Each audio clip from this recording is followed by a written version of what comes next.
Springfield's Talk 1041, and welcome everyone to Monday.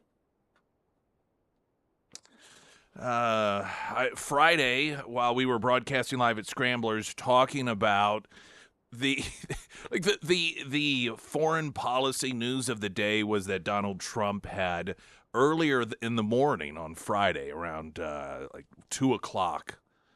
2 or 3 in the morning Eastern time, sent a message out through X or True Social, both perhaps, putting the world on notice that if Iran decided to violently attack any of the protesters there, then America has their back locked and loaded.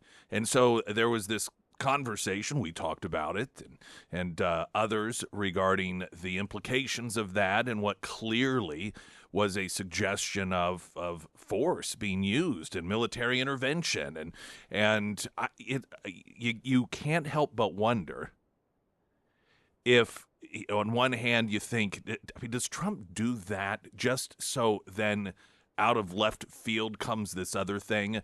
Now, one of the reasons I think that wasn't necessarily the case is because of the operation that took place in Venezuela has been described on all accounts as the sort of thing that really they'd been sitting by for some time, weeks even. And I think it was 4 days prior that Trump said, yes, let's go ahead once the conditions are correct. And there were so many things that had to align, which is one of the reasons that Congress wasn't pulled into the loop on this, nor should they have been. And, of course, there was absolutely no legal reason to do so. But, the weather had to be just right. Maduro, he had to be exactly where it was. They wanted him. There were numerous components in which they just were sitting there waiting for all of those stars to align. And then once they did, the operation was carried out. But I do find it's Trump's world, in which you go from talking about, here Trump is sending out tweets that suggest potential military intervention in Iran, and then the next show we are talking about the capture of the fugitive Maduro, who was not president. I mean, he was a Pino, president in name only. And that's one of the things that I want to talk about today. And there's a lot of very instructive audio out there from people of Venezuela explaining exactly what has been going on in Venezuela. And this is a response to what we're seeing from the media and Democrats and the left, trying to portray him as some legitimate leader that has been toppled, that the elections have been overturned by the tyrant Donald Trump. And there's been two waves of information that have flooded the internet regarding the reaction of people who are either in Venezuela or the 8 million plus people who have fled Venezuela under Maduro's reign. And the first wave was jubilation and celebration. I mean, I don't know if you've seen any of these videos, but there have been a number of videos in which, the first one I saw, for example, was a woman, and she was filming herself waking up her husband to tell him what had happened. And I think he actually was Cuban. The world's learning about this very, very intimate relationship between Cuba and Venezuela. So either Cuba or Venezuela, one of the two. And he just didn't believe her. And she's like, no, he's gone. And watching the range of emotions that this adult man went through, from complete, just jubilation, like a 5 or 6 year old kid on Christmas morning who got his first bike, to breaking down in tears. There's another video of a husband and a father waking up. His wife was in bed with their 2 kids, and he's filming himself waking her up and telling her, and her, it's just this disbelief, and then the getting on, the pull up the phone, and just the tears. And it's an amazing thing to watch. And I think about how people on the left virtue signaled about the fight for democracy with those Ukrainian flags everywhere.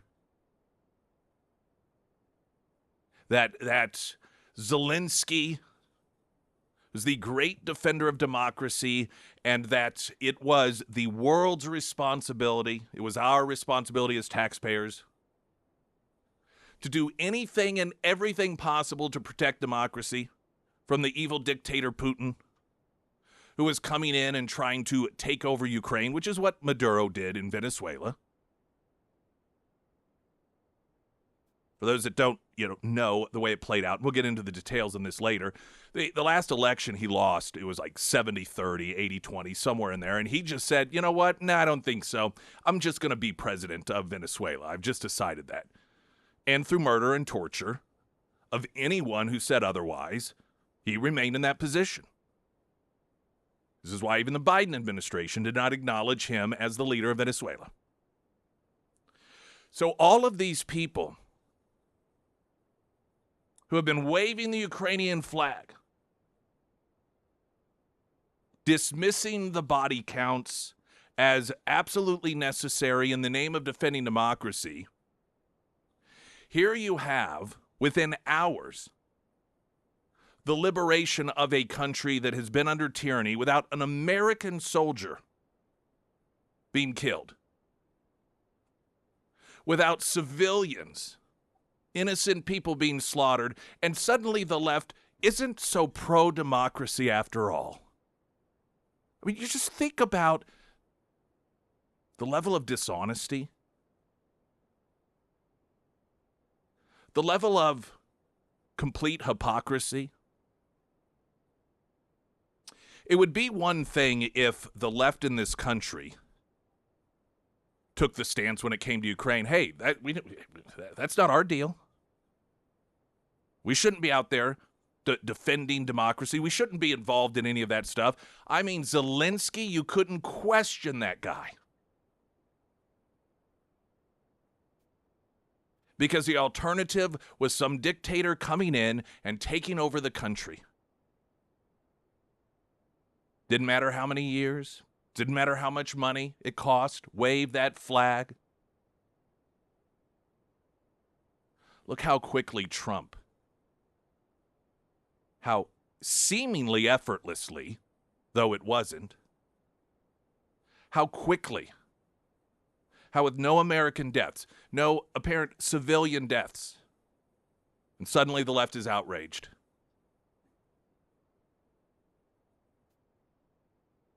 I mean, what has occurred tells us, of course, a tremendous amount about the Trump administration. Once again, Marco Rubio. I mean, he has become the single greatest ally to the Trump administration when it comes to messaging and articulating what it is that's being done by this administration. We're learning a lot about the Venezuelan people, even those of us who have been in tune with what has been going on there, to see across the world people who are Venezuelan or have families in Venezuela celebrating, weeping in the streets, hugging one another. We're learning a lot about them. And we are perhaps not learning so much about the left and the media and the Democrats as we are having reinforced what we've already known about them. Soulless. I mean, we have audio. So many of these Democrats on the talk shows over the weekend railing against this, butted up against audio of them 4 years ago, 5 years ago, railing on Trump for not getting rid of Maduro during the first term. Claiming that in the context of, well, Maduro's another dictator, so's Trump. That's why I didn't get rid of him.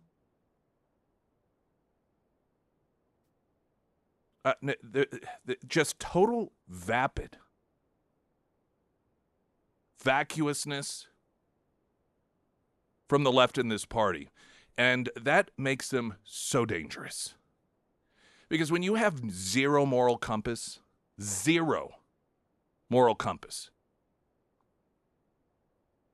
when there is no true right or wrong, your only number one source of oxygen is sheer power, that's how you get Maduros. So we have a lot of audio that we're going to play this morning. Also, and that isn't to say, I want to be very clear, that there can't be serious, intellectual questions about legalities and constitutionalities and is this the right move? Is this really something that is in the best interest of the United States? Is this consistent or inconsistent with Donald Trump and his long-standing pushback against endless wars or needless wars? Those are completely legitimate conversations to be had.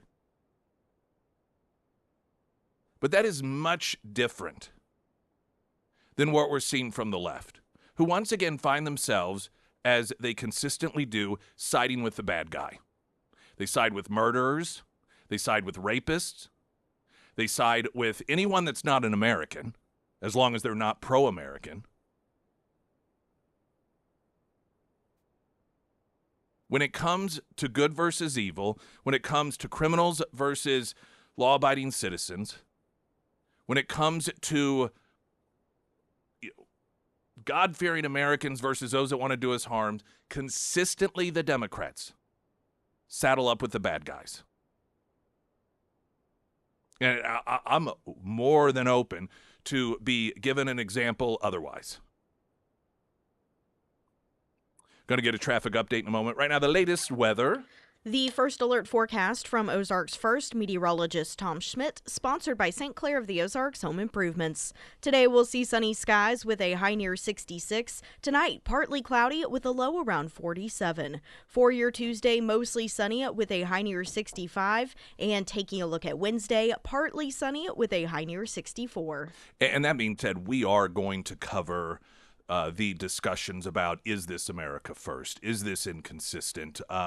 The legalities and so forth. So that is, because it is very interesting. It's important information. And so that's all information that we will be discussing. The Pyramid Roofing Company talk and text line 447 KSGF. Traffic update. I'm Nick Reed.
On our Hardscapes and Outdoor, I mentioned on Friday that a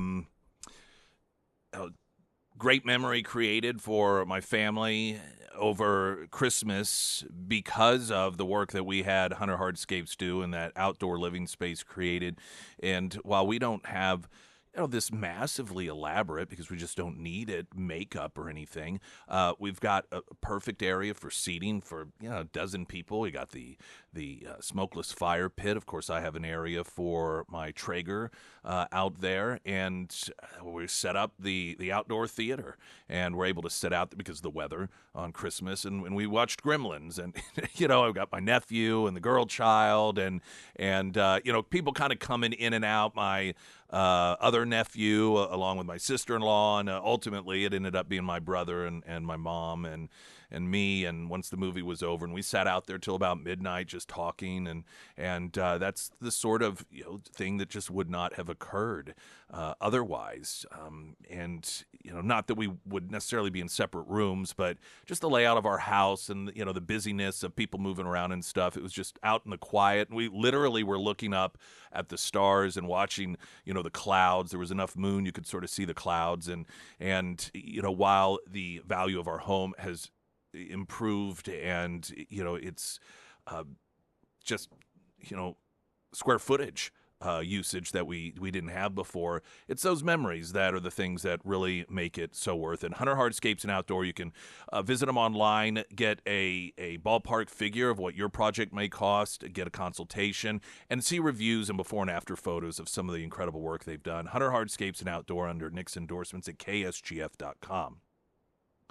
So Maduro is expected. I want to mention, because I heard at Town Hall mentioned at the top of the hour, Tim Walz is holding a press conference today, and it is rumored that he is going to be announcing that that he's withdrawing from his reelection campaign.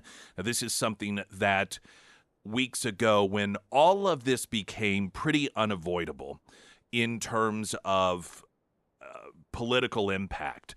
And I noted that there were some decisions that were going to have to be made, particularly were Democrats going to overthrow Tim Walz? Were they essentially going to, force him to get out behind the scenes, or would they even do it publicly because of the midterm elections? Here he's going to be running during that same period of time. This is going to be a scandal that constantly is going to be plaguing him. And so that is something that clearly the Democrats did not want taking up oxygen in the midterm elections. And so, according to the reports, that is what that press conference is going to be about, that he will be withdrawing for re-election for governor. So that is expected to take place sometime today. And who knows, it could be something else, but that's what the word is. All right, now, Maduro is going to be showing up in court today. His arraignment, 4 charges, the very simplistic version: narco-terrorism conspiracy, cocaine importation conspiracy, possession of machine guns and destructive devices, and conspiracy to possess machine guns and destructive devices. And his wife is involved in this, and so this is the due process that the Democrats claim that they love so much. And suddenly due process is not something they care about so much. In fact, due process is awful and horrible. It is very important to understand Maduro is president in name only, inasmuch as, if you can imagine, a well-known gang leader operating within the United States that ends up being essentially appointed president of the United States by a previous gangster who was elected. Hugo Chavez was elected.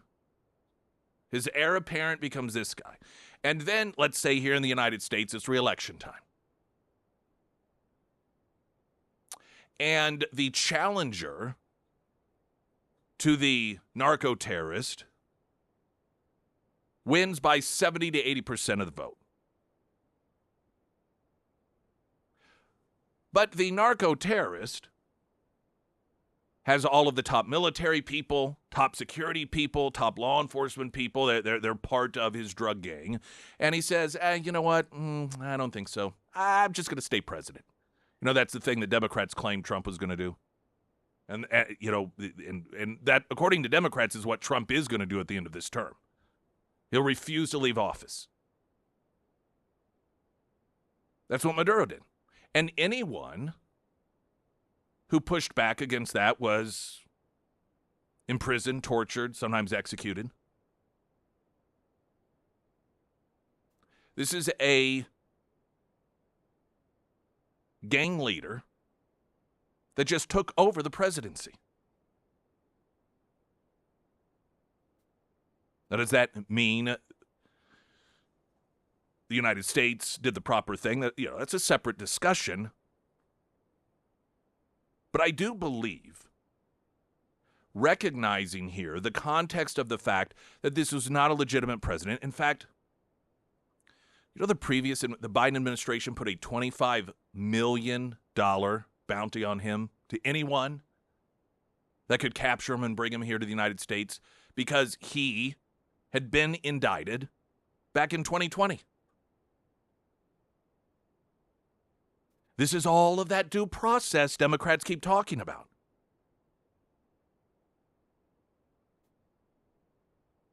Now, there are people who believe, all of that aside, we still should not have gone after him. Now, it needs to be understood that this isn't anything unusual. Remember, he just claimed to be president. By the way, the new acting president, who was his vice president, was never even on the ballot. He's never even run for anything. Because when you are a drug lord and you take over a country, you just kind of get to put anybody in any position that you want to, and that's what he did. We extradite drug dealers that have been indicted in the United States. This isn't anything new. Why it is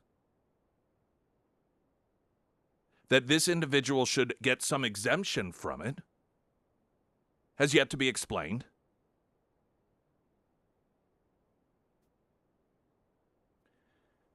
But that context is important to understand. This is not a regime change.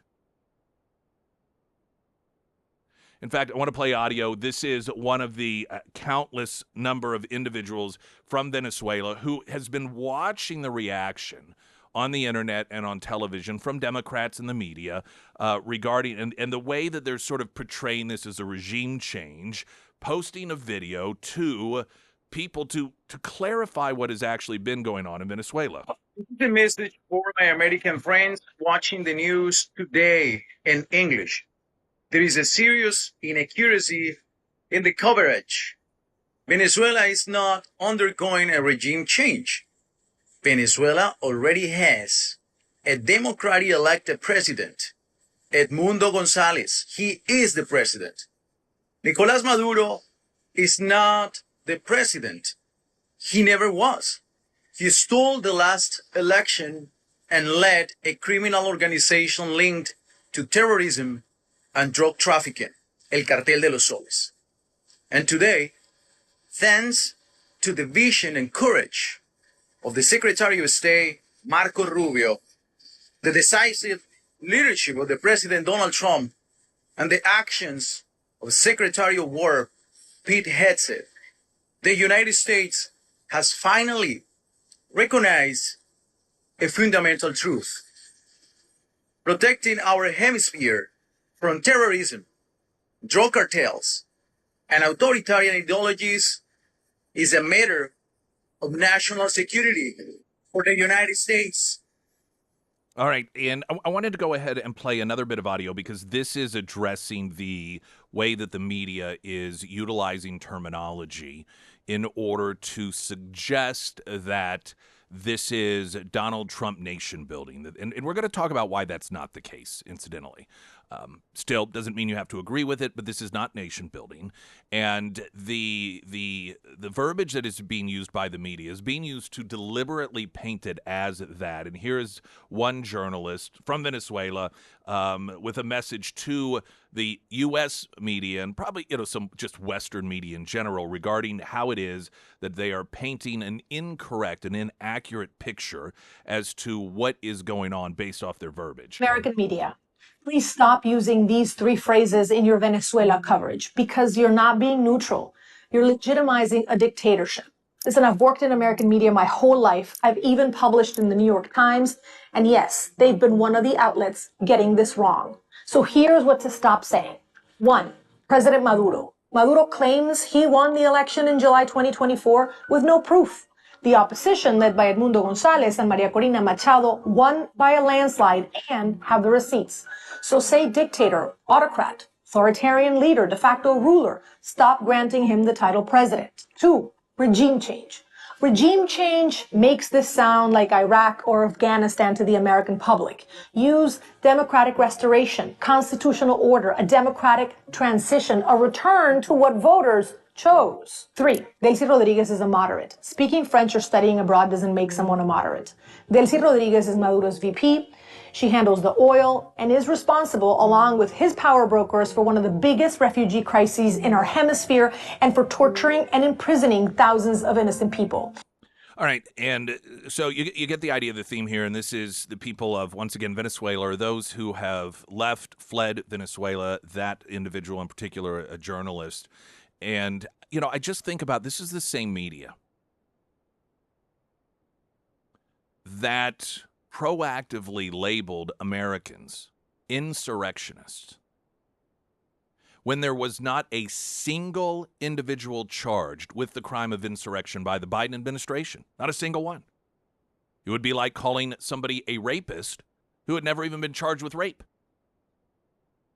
Yet here, they back away from referring to Maduro as a dictator, referring to Maduro as an autocrat. And that isn't to say that you will not find some media outlets do it, but this Venezuelan reporter, or she's been in the United States apparently, as she noted, she has had articles published in New York Times and other places,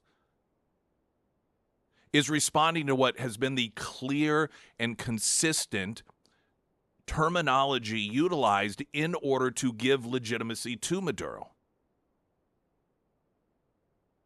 And, January 6th is just a day away, so we'll be treated to all sorts of stories on that. In fact, I saw KY3 had on their front page an article just about how some of those law enforcement officers on Capitol Hill still, all these years later, so they're suffering. It was this big in-depth piece. Nothing about Ashley Babbitt or her family, but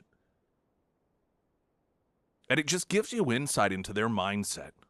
American citizens, some of which were grandmas taking tourist photos, are insurrectionists, are domestic terrorists. Yet Maduro, well, now, let's not judge him too harshly.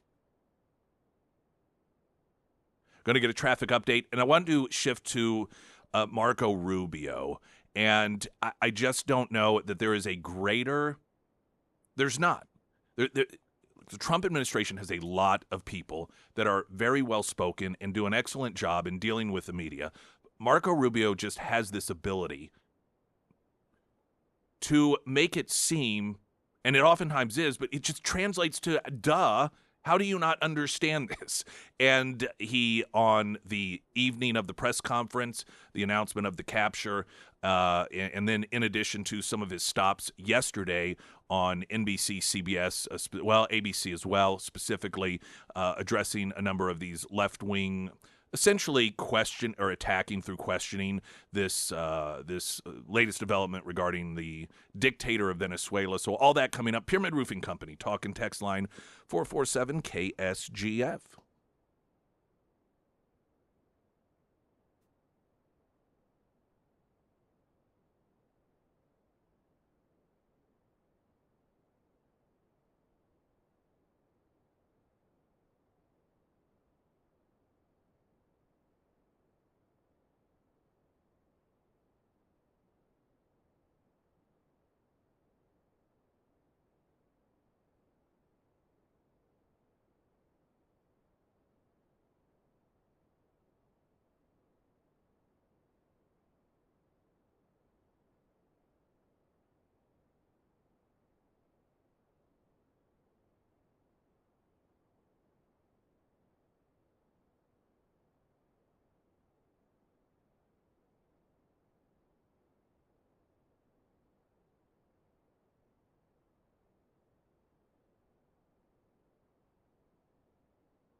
All right, some of that just fantastic Marco Rubio audio coming up. Got a traffic update. I'm Nick Reed.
Springfield's Talk 1041, the first alert forecast from Ozarks First, meteorologist Tom Schmidt, sponsored by J&S Automotive. Today we'll see sunny skies with a high near 66. Tonight, partly cloudy with a low around 47. For your Tuesday, mostly sunny with a high near 65. And taking a look at Wednesday, partly sunny with a high near 64.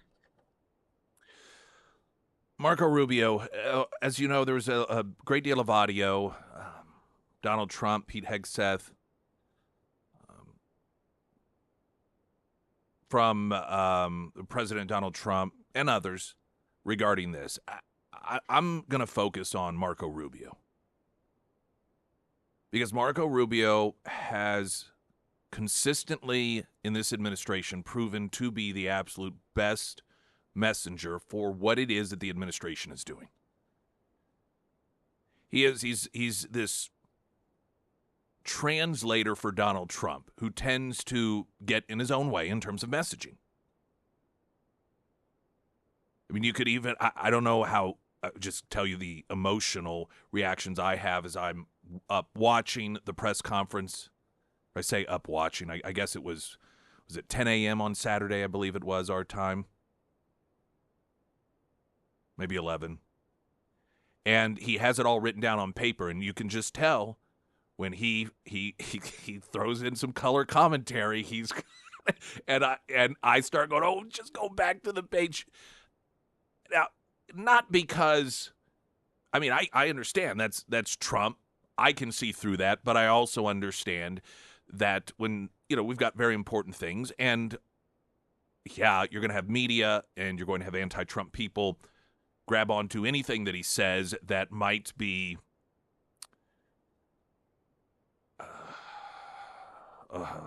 a little ham-handed, I suppose. But most importantly, just average people that really do want to know what's going on and don't necessarily know the stuff that you got to sift through with Trump. And so I don't want to say it makes me nervous, but it just, when Marco Rubio comes on, and I think, okay, now we're going to get right down to it. We're going to get to the meat and potatoes of it. And so that's why it is, I think, that listening to him when it comes to this messaging is it's positive to do so. All right. So Marco Rubio, this is at the press conference itself. And you have Trump get up there. And then you have military get up there and they kind of go through, here's what happened operationally in terms of what information we can reveal. And then comes Marco Rubio. Well, I don't have much to add to what you've heard now, other than the following points. Nicolas Maduro was indicted in 2020 in the United States. He is not the legitimate president of Venezuela. That's not just us saying it. The first Trump administration, the Biden administration, the second Trump administration, none of those three recognized him. He's not recognized by the European Union and multiple countries around the world. He is a fugitive of American justice with a $50 million reward, which I guess we saved $50 million. And We should make sure. yeah, exactly. But Don't let anybody claim it. Nobody deserves it but us. But I want to be clear about one thing. Nicolas Maduro had multiple opportunities to avoid this. He was provided multiple very, very, very generous offers and chose instead to act like a wild man, chose instead to play around. And the result is what we saw tonight. The other message here is the following. You have a guy, like many people around the world, they like to play games. You have a guy who decides he's going to invite Iran into his country, is going to, do the confiscation of American oil companies, is going to flood our country with gang members, is going to take Americans prisoner and try to hold them for hostage and trade them like he was able to do with the Biden administration. Basically likes to play games all this time and thinks nothing's going to happen. And I hope what people now understand is that we have a president. The 47th president of the United States is not a game player. When he tells you that he's going to do something, when tells you he's going to address a problem, he means it. He actions it. I can tell you, I've watched this process now for 14, 15 years, been around it. Everybody talks, I'm going to do this, I'm going to do that. When I get there, we're going to do this, we're going to take... This is a president of action. Like, I don't understand yet how they haven't figured this out. And now, if you don't know, now you know. Because this is the way it's going to play out. And I think people need to understand that this is not a president that just talks and does letters and press conferences. And, if he says he's serious about something, he means it. And this is something that was a direct threat to the national interest of the United States. And the president addressed it. There's a president of peace, by the way. I told you what I just said earlier. This guy had multiple opportunities to find his way somewhere else and figure out another. He could have been living somewhere else right now, very happy. But instead, he wanted to play big boy. And so now, he's got other sets of problems on his hands. And but I think the message here should be for the world. Look, the president doesn't go out looking for people to pick fights with. He's not generally wants to get along with everybody. We'll talk and meet with anybody. But don't play games. Don't play games with this president's in office because it's not going to turn out well. And so I hope that, I guess that lesson was learned last night, and we hope it'll be instructive moving forward. Side note, he mentioned the $50 million reward, and I had mentioned during the Biden administration it was $25 million. So I don't know if it was the Trump administration that upped it or went along the way, but that's because you may hear both of those figures. You may hear the reference to the Biden administration and a $25 million bounty, but it was up to $50 million. With Marco Rubio is speaking on this. Reminds me of, and this you may know this experience either as the child or as the parent, in which you have a child that has very clearly had it explained to him or her certain expectations, and that child keeps defying the expectations and getting in trouble for it, and you're just exasperated. You're like, I don't understand this is very clear, like cleaning your bedroom. You have to have clean your bedroom by Friday, have it clean. If you don't, you can't go out. And then the child does not clean the bedroom and then pitches an absolute fit to high heaven because you don't let him out. And the the parent just saying, I don't understand what is so difficult about this for you to understand. When I tell you, or when your father tells you, or when your mother tells you, you need to do something, and if you don't, this will be the consequence. Let this be a lesson to you. We are parents, or your father is a parent, your mother is a parent, that when he says something, he means it. And it's unfortunate that Marco Rubio, that in the environment today, that sort of communication is necessary.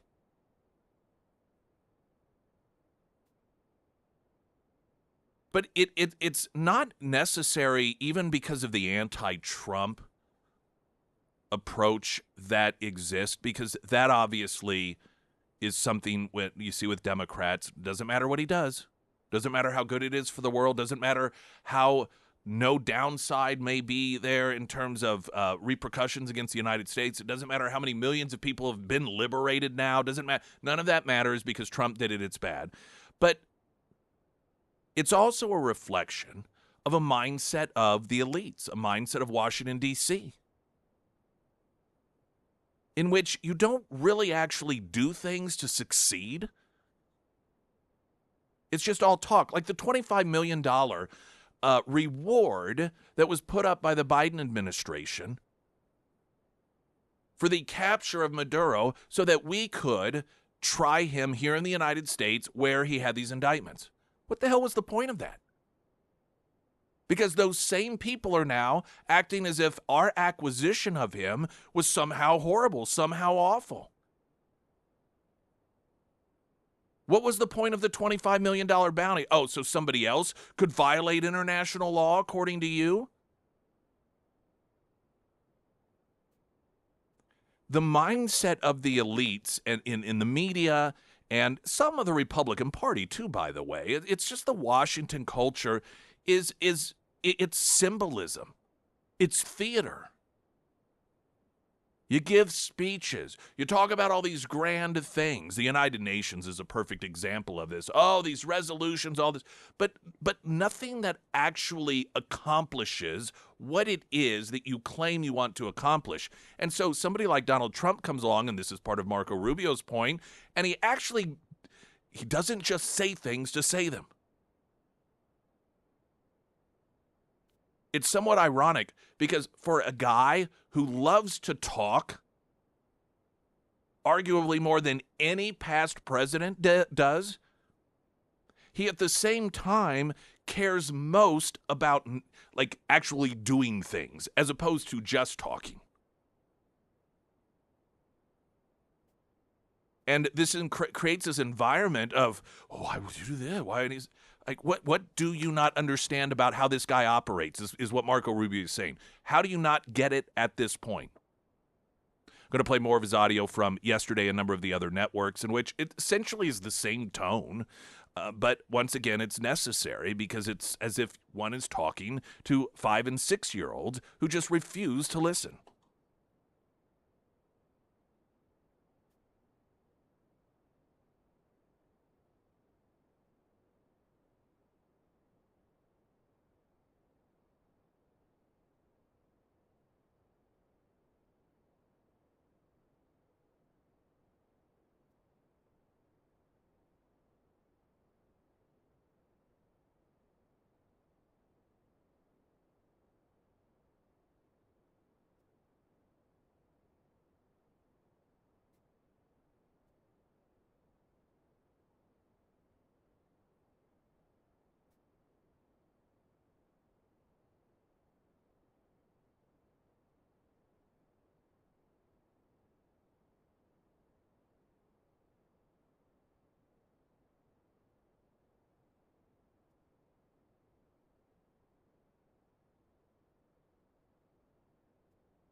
Sarah Myers, everyone. Thank you. Well, a new year is here, and for a lot of us, that means new goals and finally taking care of things that we have been putting off. And one of those things that should be at the top of your list, your home, and more specifically, your roof. Now, your roof, it protects everything underneath it, your family and everything that you have worked hard for. So if it's been a while since you've done a roof inspection, that's where the Pyramid Roofing Company comes in. They work year-round, they use high-quality materials, and they will shoot you straight on the work that needs to be done. Plus, they offer discounts for our military and first responders on new roof installs. If it's time to have the Pyramid team out to your home, reach out to Josh today. And also, if you are looking for a fresh start this year yourself, the Pyramid team, they are hiring. You can find all of the contact information for Josh and the Pyramid Roofing Company under the Sarah's Endorsements tab at ksgf.com. Right, here is Marco Rubio, Margaret Brennan on CBS's Face the Nation. You hear the question and the answer. He's still in place. The defense minister, who has deep ties to Russia, $15 million price on his head, he is still in place. I'm confused. Are they still wanted by the United States? Why didn't you arrest them if you are taking out the narco-terrorist regime? You're confused? I don't know why that's confusing to you. They're still in power. It's very simple. You're not going to go in and wrap up. But you can't go. You're going to go in and suck up 5 people. They're already complaining about this one operation. Imagine the howls we would have from everybody else if we actually had to go and stay there 4 days to capture 4 other people. We got the top priority. The number one person on the list was the guy who claimed to be the president of the country that he was not. And he was arrested along with his wife, who was also indicted. And that was a pretty sophisticated and frankly complicated operation. It was. It is not easy to land helicopters in the middle of the largest military base in the country. The guy lived on a military base. Land within 3 minutes, kick down his door, grab him, put him in handcuffs, read him his rights, put him in a helicopter, and leave the country without losing any American or any American assets. That's not an easy mission. And you're asking me, why didn't we do that in 5 other places at the same time? I mean, that's absurd. I do think this is one of the most, daring, complicated, sophisticated missions this country has carried out in a very long time. Tremendous credit to the U.S. military personnel who did it. It was unbelievable. She's an idiot. I mean, she really is just stupid. It's legitimate to inquire as to what challenges may exist having some of Maduro's people still there. That's legit. Or to note, hey, you got the head of the snake, you got Maduro, the one who, incidentally, he's the one that there was the indictment for. In terms of the fallout and implication in the country of Venezuela, however, some of his loyalists are still there. So how does that affect things? That's a legitimate question. But I'm confused. Why didn't you get all of them at the same time? Are you really that stupid? It's called logistics, for one. And Marco Rubio's his initial response, I believe, is just a completely authentic one. You're confused? What he really probably could have said and perhaps should have said is, are you also that stupid? Let's get a traffic update. I'm Nick Reed.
All right, the upcoming hours, we've got a couple hours. Congressman Burleson, we should be able to connect up with him. If so, we will get his thoughts on the capture of Maduro, who had taken over the Venezuelan government, and the Democrats' about face. They went from comparing Trump to Maduro, accusing Trump of failing to get Maduro during the first administration. We have some audio of Claire McCaskill doing that. And this, of course, is because Trump loves dictators. Yet, again, Trump is the one who goes after them. And now they are pitching a fit because he got, let's be honest, one of their own. It's just perfect to hear Mamdani in New York rail against us. Well, they're from the same political party. They're Democratic Socialists. So, yeah. I imagine Bernie Sanders, who touts himself as a Democrat Socialist, the same thing as Maduro. Yep, I'm sure that they are pretty upset about this. It's one of theirs. News in 60 seconds.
I want a great homeloan.com. The Carrickers and their team as we get into the new year. They're there to help you, as they were the prior years as well as they will be into the future years. Refinancing. Is that in the cards? You think, well, it's silly to refinance. I mean, I got an interest rate at 3%. I can't come out ahead refinancing with interest rates the way they are. Hey, listen, I mean, it was months ago, but it's a story that sticks out in my mind in which there was a family that was in that situation, but because of other debt they had, they were able to get lower interest rate. They were able to get lower payments and end up having to pay less in the long run. So it is possible, depending on your particular situation. I only say that because it's easy to think, I can't come out ahead. It isn't right for me because my home loan interest rate is lower than what interest rates are now. You never know. And when it comes to buying a new home or perhaps reverse mortgages, they're there to help you with all of that as well. Don't just sit and wait for a magical moment while trying to game the system. I recommend you reach out, you talk with them, tell them what it is that you're looking for, and they will provide you all the information you need. And then you may decide, you know what, I want to wait. But you can also get all of the necessary information to them. That way they can have everything ready to go. So when that magic moment does occur, instead of having to start from the get-go, you're already at the starting line and you can be off to the races. I want a great homeloan.com because you do. So some of the details, and we'll continue to learn more about the operation itself to get Maduro and his wife. You've got elite U.S. troops, including the Army's Delta Force, created an exact replica of Maduro's safe house and practice how they would enter the strongly fortified residence, according to Reuters. Continuing that the CIA had a small team on the ground starting back in August who were able to provide insight into Maduro's pattern of life that made grabbing him seamless, according to one source familiar with the matter. They ran through the assault over and over, figuring out how to punch through reinforced doors and clear rooms against a target they knew Americans might be coming for him. Or that knew, rather, that Americans might be coming for him. One source told reporters the troops, quote, carried out Maduro like a dog after dragging him and his wife from the bedroom while they slept. Two other sources told Reuters the intelligence agency also had an asset close to Maduro who would monitor his movements and was poised to pinpoint his exact location as the operation unfolded. With the pieces in place, Trump approved the operation 4 days ago. Now, this story, I think, was printed yesterday or perhaps the day before, but military and intelligence planners suggested he wait for better weather and less cloud coverage. At 10:46 p.m. Eastern Time on Friday, Trump gave the final go-ahead to what would be known as Operation Absolute Resolve. Chairman of the Joint Chiefs of Staff General Dan Cain told reporters. Trump, surrounded by his advisors at Mar-a-Lago Club in Palm Beach, Florida, watched a live stream of the events. Incidentally, there's been a lot of chatter. Well, J.D. Vance wasn't there. Marco Rubio. Oh, what's going on here? Well, has Marco Rubio replaced J.D. Vance? What is, according to the administration or sources within the administration, is occurring here, and it makes sense. Particularly when outside of the White House, at remote locations, increasingly, they are keeping Donald Trump and J.D. Vance in separate places. And this is because of, I think we all know why. After the left have made numerous attempts on Trump's life, and I'm sure other evil players across the world would love to not just take Trump out, but J.D. Vance out as well. Now, when you're in the White House, security is a bit different because that is home base. And while Mar-a-Lago is home base to some degree, you do have variables in there that make it a little more difficult. You've got a few more unknowns that are possible as opposed to being in the White House. And so the explanation is that increasingly when out of that most secure location, they are not keeping them in the same place at the same time. More than 150 aircraft took part in the mission, including bombers, fighters, reconnaissance planes. Helicopters from the 160th Special Operation Aviation Regiment flew low over the Caribbean before roaring into Caracas, where they came under fire from Venezuelan defenses, which, by the way, was provided by the Iranians. And just, I believe it was days, if not weeks ago, Maduro was bragging about how those defenses would stop the United States from ever committing any sort of operation against Venezuela or, capture Maduro himself. U.S. forces would hit back with overwhelming firepower. One helicopter did take damage but was able to keep flying. The entire assault was back over the water by 3:29 a.m. Eastern with Maduro and his wife aboard. Just another... between that and within hours, without any American deaths, the complete denuclearization of Iran, it is just breathtaking. The difference between commanders-in-chief from the Biden administration versus this one. Incidentally, the Washington Post and the New York Times found out about this raid hours before the first airstrikes, but they did hold off on publishing what they knew to avoid endangering U.S. troops. So kudos to the New York Times and the Washington Post, because they could have severely damaged this mission and caused the deaths of, in all likelihood, if they had published something, the whole thing would have been scrapped. And so the fact that they did hold off on it is certainly a positive. We are slated to chat with Congressman Burleson in a moment. First, the latest weather update. The first alert forecast from Ozarks First meteorologist Tom Schmidt, sponsored by St. Clair of the Ozarks Home Improvements. Today we'll see sunny skies with a high near 66. Tonight, partly cloudy with a low around 47. For your Tuesday, mostly sunny with a high near 65. And taking a look at Wednesday, partly sunny with a high near 64.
Congressman Burleson joining us this morning, and every time something colossal occurs under the Trump administration that has historic, true historic implications, I just think to myself, what next?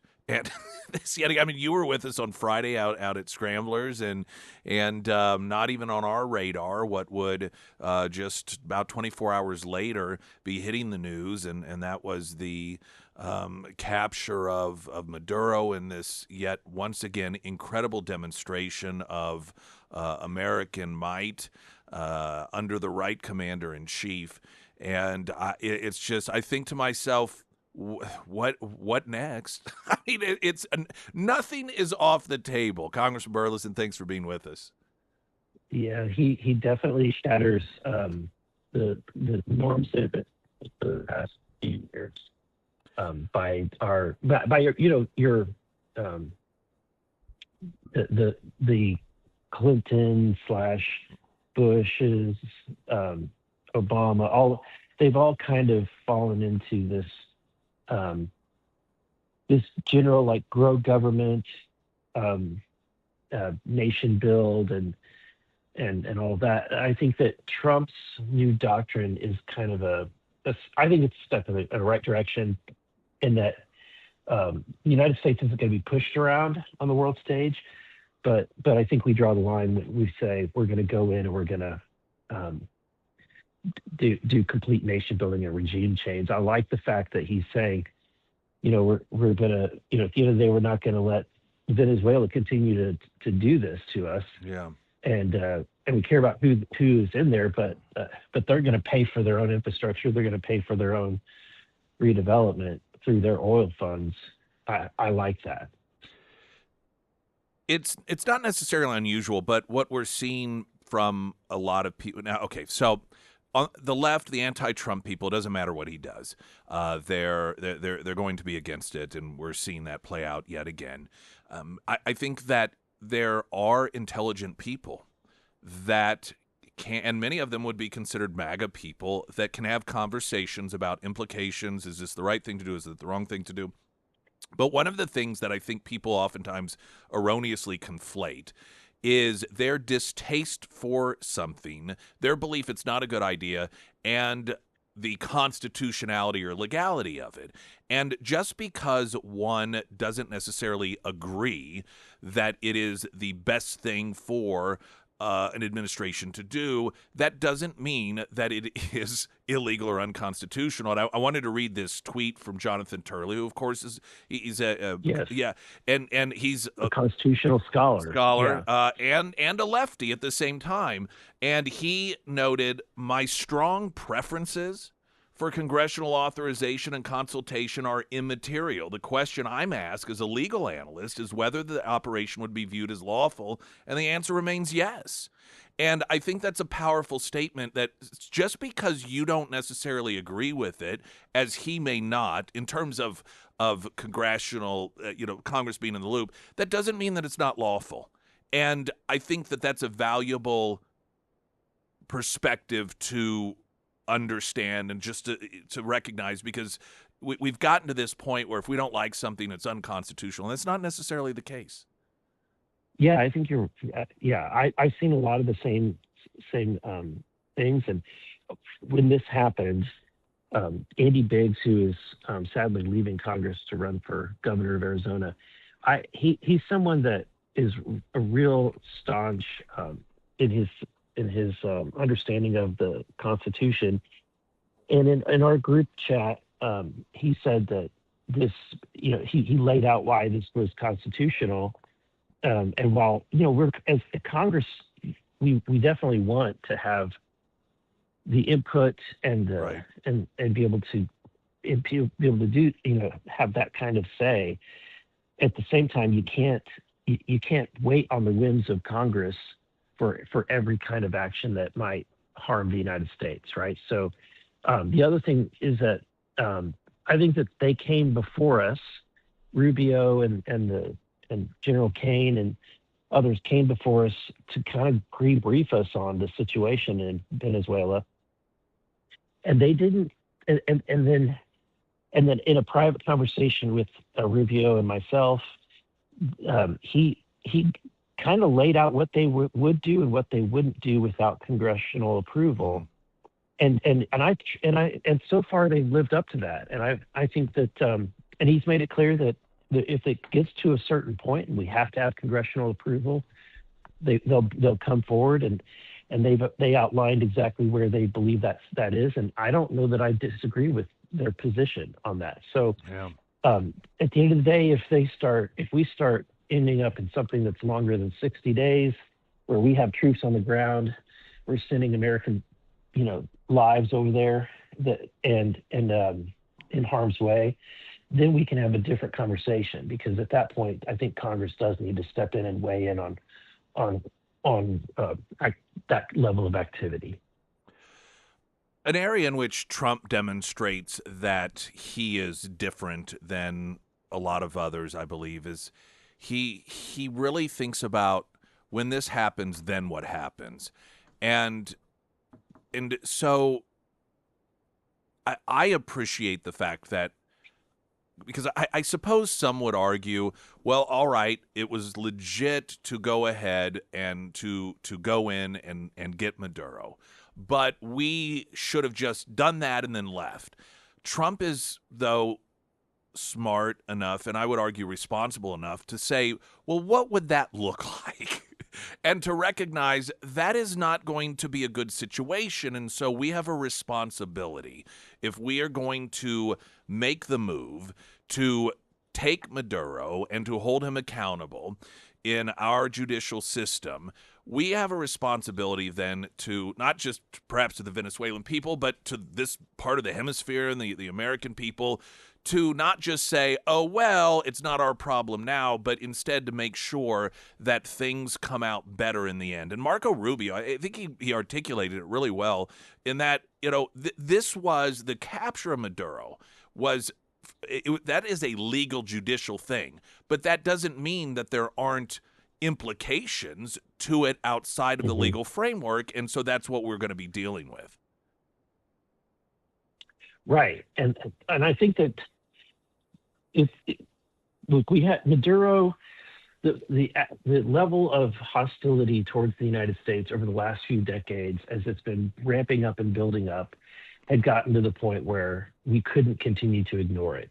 So you had the cartel drug activity, and then you had the collapse of their economy, and then they literally were sending people out of their country towards the United States. They were, advertising to get out of, to go to the United States. They were sending their criminals to this country. We had, criminals from Trinidad de Aragua, many of whom were raping women in the United States, murdering people, stealing cars. All of this is, I don't know how you describe that, but anything other than, when it's being organized by a government leader, an invasion from another country or hostile activity from another country. So I think that Trump rightly recognized that, look, if Venezuela wants to be a socialist nation and collapse and harm its own people, that's one thing. But when they bring all of this hostility and they threaten the lives of the American people, and then we can't continue to tolerate that. And I'm glad that they stepped in, and I think that they had all the legal authority in the world. People are, Democrats are looking for things to blame or faults to throw at Trump. But I think at the end of the day, the people in Venezuela are going to be better off, and I think the people in the United States, and really, honestly, the entire Western Hemisphere, is going to be better off from this. We played in the first hour bits of audio of people who either still live in Venezuela or have fled Venezuela that are reacting to some of the coverage. And one gal, she's actually a journalist who also had pieces published in New York Times and some others.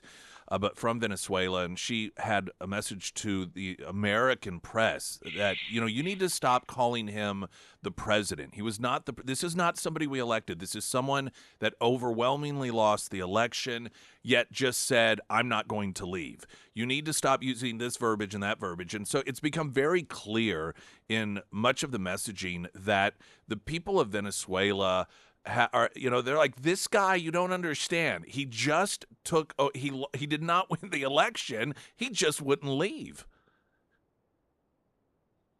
Right, that's right. He didn't win the election. He was found guilty in U.S. courts, and so I think we had all the right in the world, just like we have the right to go after Osama bin Laden in another country. We didn't get permission from that country to go get him.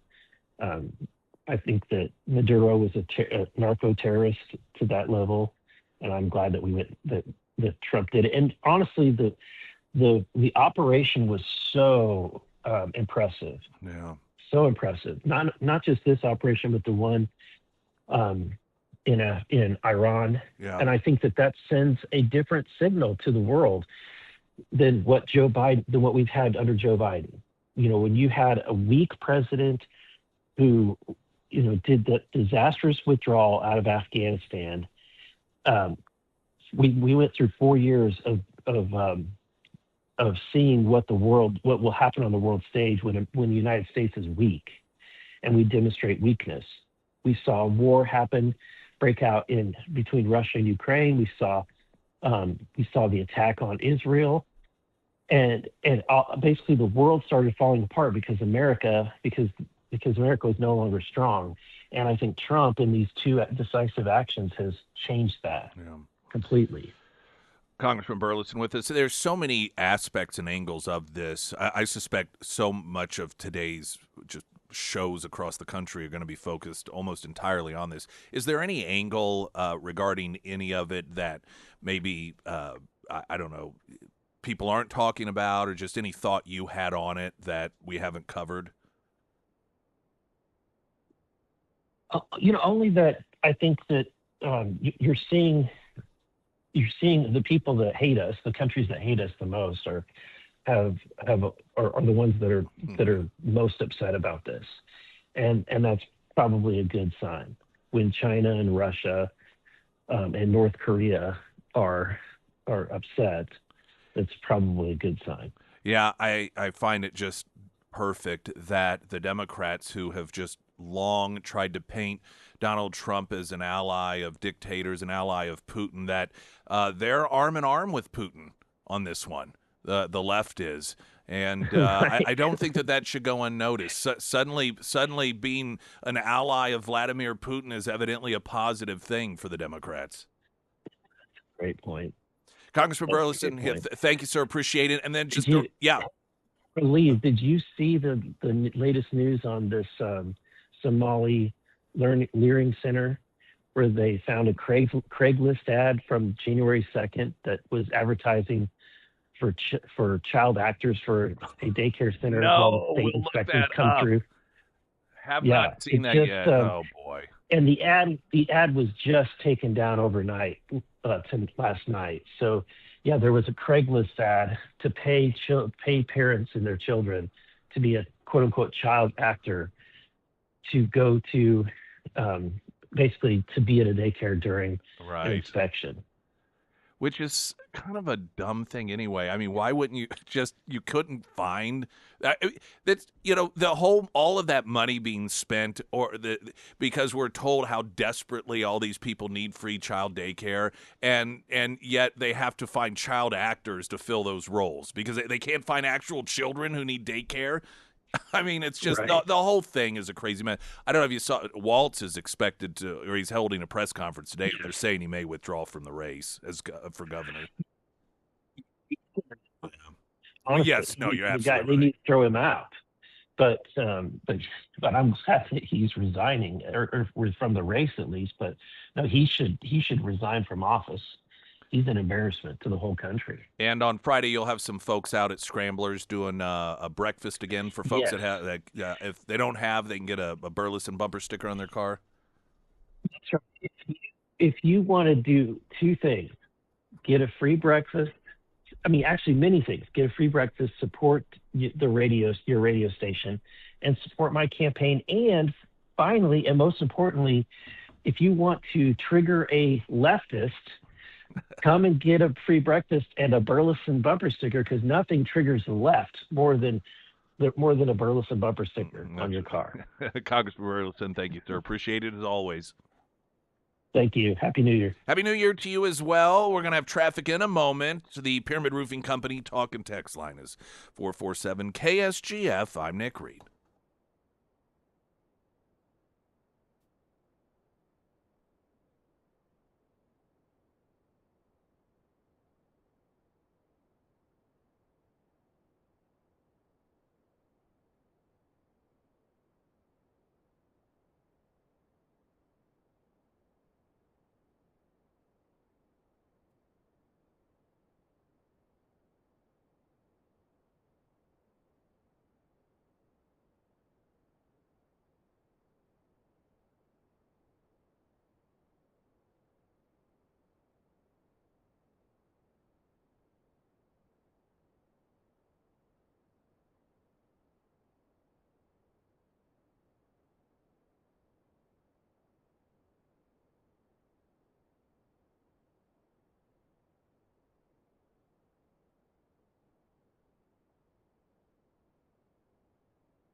Springfield's Talk 1041, the first alert forecast from Ozarks First meteorologist Tom Schmidt, sponsored by J&S Automotive.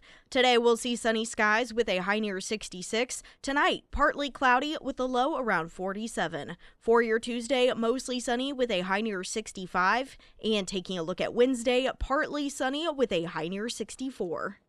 Congressman Burleson was with us earlier, and he had asked if I had caught this story yet about one of the so-called daycares in Minneapolis posting on Craigslist a solicitation for baby actors. I had not seen it. Sarah pulled it up on it's pretty good. PJ Media. So Catherine Salgado in PJ Media writes, either a Minneapolis fake daycare is actually trying to hire child actors to restart taxpayer funding, or someone is playing a truly extraordinary practical joke on Craigslist users. Now, it's 50-50. Because on one hand, knowing the sense of humor of so many people in MAGA country, I could see this being a joke. But on the other hand, the left is so brazen about their corruption, they don't even try to hide it. So this would not surprise me if it turns out to be legit, in the sense that it really is more of this fraud on full display. A listing posted several days ago on Craigslist from Help Us Daycare actually advertises a desire to hire, quote, child actors for 3-day contract at Ventura Village. The listing claims the daycare lost state funding due to white supremacy and asserts that it needs to hire 20 child actors for a few days to show up to the fake daycare because the, quote, entire client base has already found new daycare services. So when the state investigators arrived, the listing explains kids need to be on site. The listing seems too insane to be sincere. On the other hand, when you consider the craziness uncovered in the Minnesota Somali daycare fraud investigation, perhaps the entry warrants a little government scrutiny. And it's true. You would think there's no way they would be this stupid. But I'm telling you, this is such, they're so seeped in corruption.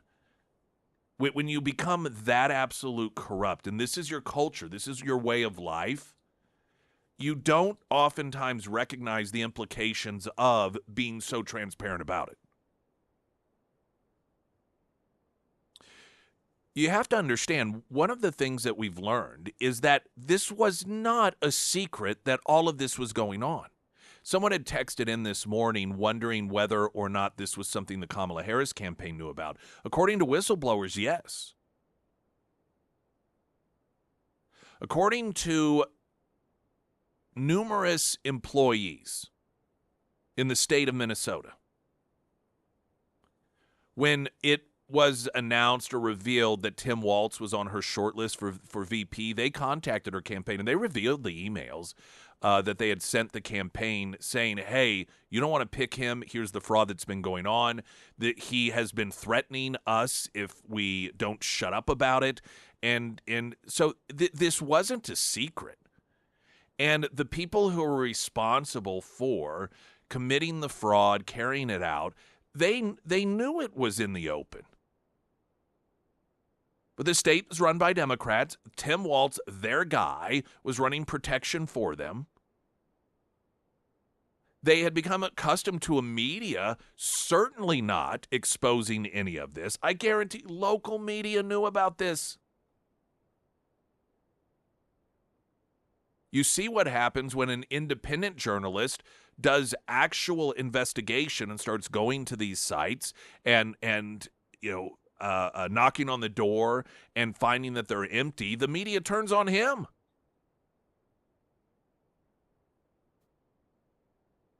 So this could very well be true. It would not shock me. But on the other hand, like I said, I'm 50-50 if I had to gamble whether this was posted in order to either as a joke or to simply keep attention on it. I could see it being either which one. Now, Breitbart has a story. Database searches show Somali fraudsters funding Democrat politicians. Well, now what? How can that possibly be? Somali operators of daycare centers and other social services receiving tax dollars, many fraudulently, are also donating shares of their looted funds to the Democrat Party, according to Citizen Journalist and others. The New York Post, for instance, found that Minnesota Democrats were the happy recipients of $50,000 in campaign donations from many of the now convicted felons who ran the Somalian Feeding Our Future organization that stole some $250 million in Minnesota welfare funding. For another example, ex-user Cam Higbee looked at some of the numbers in Washington state and found that 80% of all donations made by people listing childcare as their occupation had donated to Somali Port of Seattle Commissioner Hamdi Mohammed. Mario Nawfal looked at political donations to Democrats from Somali child and adult care groups as well and found tens of thousands being kicked back to the Democrats. In another case, one TikTok user found that Somali daycare centers were donating thousands to Somalians running for office, thereby using tax dollars to ensure their own people got elected. Anti-jihad activist Robert Spencer found several fraudulent Somali groups donated their taxpayer-provided funding to a Somalian politician who threatened to blow up a school bus for Somalia. Derek Evans also looked at fraud in Washington state, found that one Somali-owned daycare center raked in $81,000 in government funding in just 1 month, despite only having 7 kids under care. Finally, Kevin Bass crunched some numbers and discovered that the states without effective voter ID laws are also handing out the most in welfare benefits to illegal migrants. Well, of course they are. The Democrat Party is a criminal racket. They are a party that, once again, anytime they hold some sort of press conference on behalf of some poor, innocent individual, the person is in the country illegally, the person is a human trafficker, the person has restraining orders against him for beating his wife. These are all actual occurrences. Abrea Garcia, or whatever his name is one of those individuals. Hold press conferences for the guy. As far back as the first Trump administration, they pitched a fit when Soleimani was taken out by Trump. Top terrorist in Iran, responsible for countless American deaths. You have these Somali fraudsters that, you know, we talk about the perhaps billions of dollars stolen from taxpayers. But what about the children it was supposed to help? You know, we always hear about that. The children. Suddenly they're not so concerned about the billions of dollars stolen from the mouths of children or autistic children and the care that they would otherwise receive, because that's what we're told the money was supposed to go to.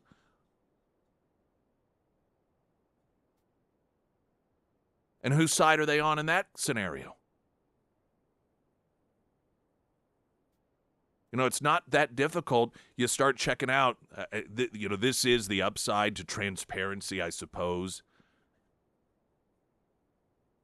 in campaign donations.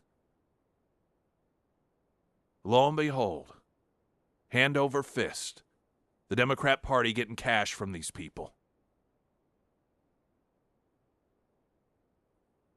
The Democrat Party is a criminal outfit. And that's why consistently when push comes to shove and they feel the need to stand up publicly for someone and someone who's a criminal, the latest was a narco-terrorist gang leader who took over a country. And now that's their greatest cause. How any person that is a law and order citizen who's not involved in child trafficking, involved in sex trafficking, who's not involved in drug trafficking, who's, votes for the Democrat Party is beyond me. That doesn't mean by default you have to vote Republican.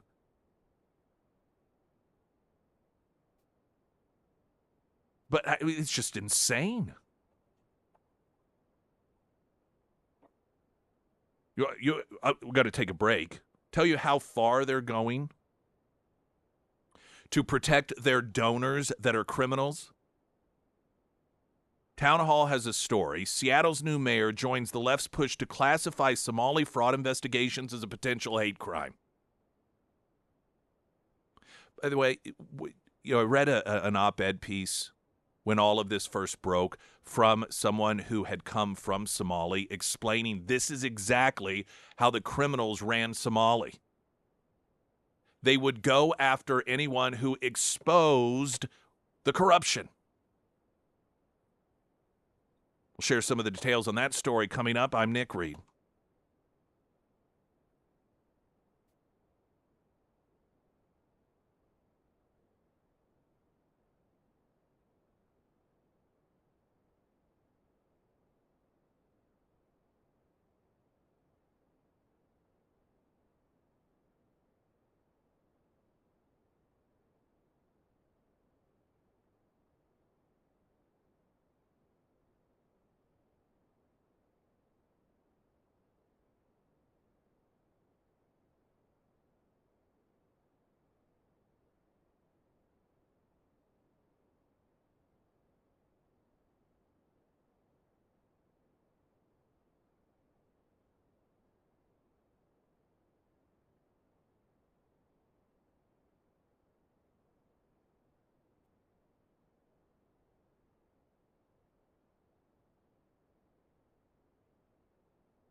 Somalia, here's another bonus fact for you. Somalia, aside from Afghanistan, is classified as the most anti-LGBTQ country in the world. So, of course, which country is it that you hear Democrats constantly defending? How dare you insult their culture? What is it with you people on the left that embrace those that murder, that torture, that want the complete genocide of anyone in the LGBT community? And what is it with you people in the LGBT community that support that political party that constantly goes to bat for people who want you dead? What, because they wear a rainbow flag and virtue signal, that makes it okay?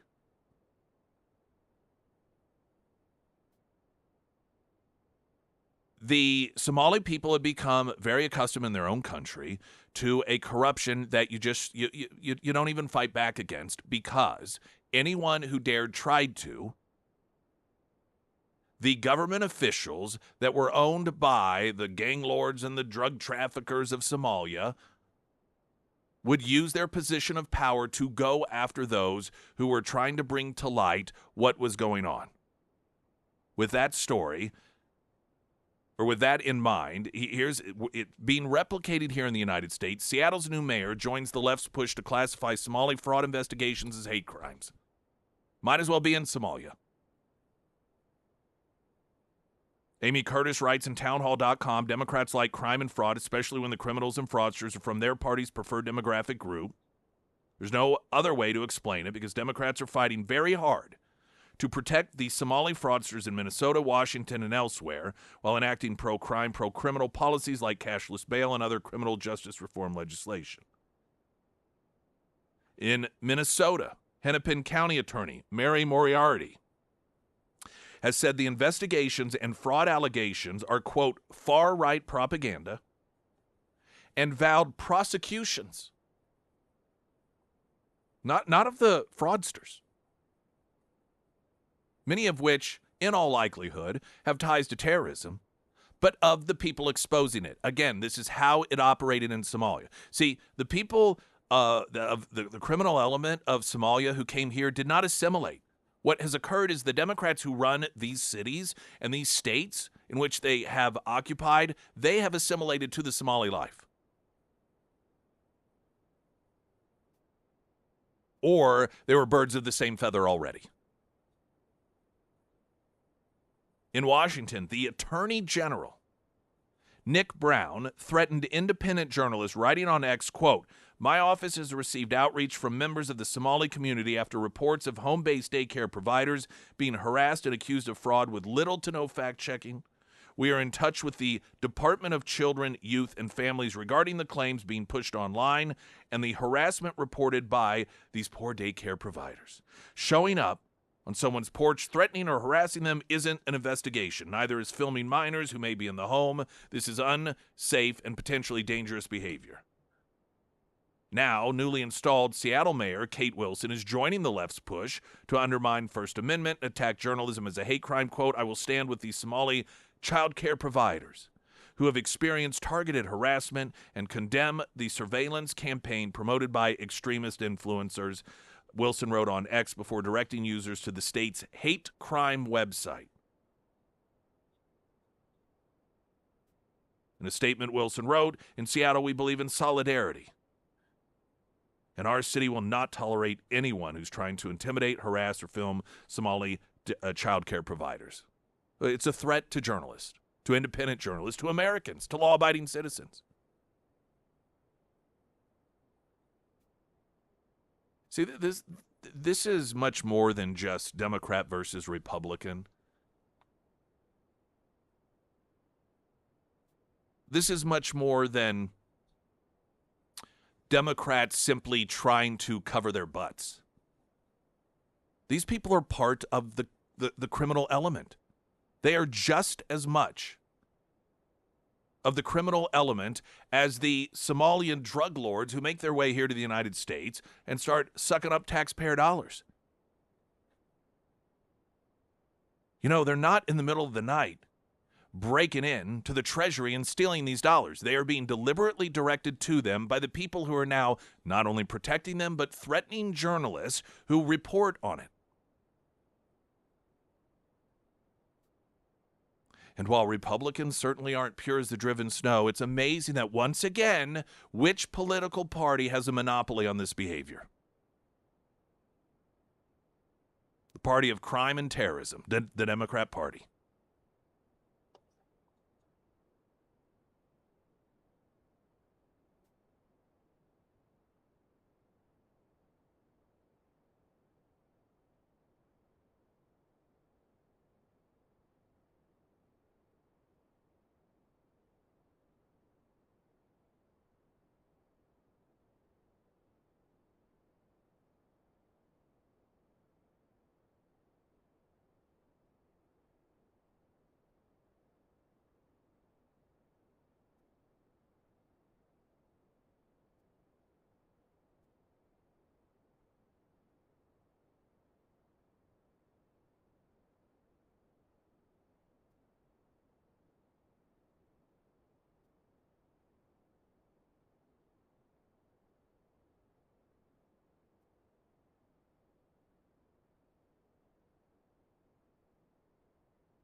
Emily Johnson, House Theory Realty, making our way into the new year. Maybe it also means a new home.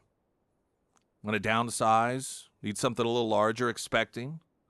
You want to move out into the country, out of the city, or maybe you want to be closer to the restaurants and the stores. You're tired of having to drive 30 minutes every time you need to go to the grocery store. Whatever it is, she can be there to help. And here's the best of both worlds. Her husband, Will, handles all the big land stuff. So maybe you are in the market for a ranch. You want something with lots of land. You want to raise alpacas, whatever it may be. That is his area of expertise. So you have absolutely everything covered with House Theory Realty.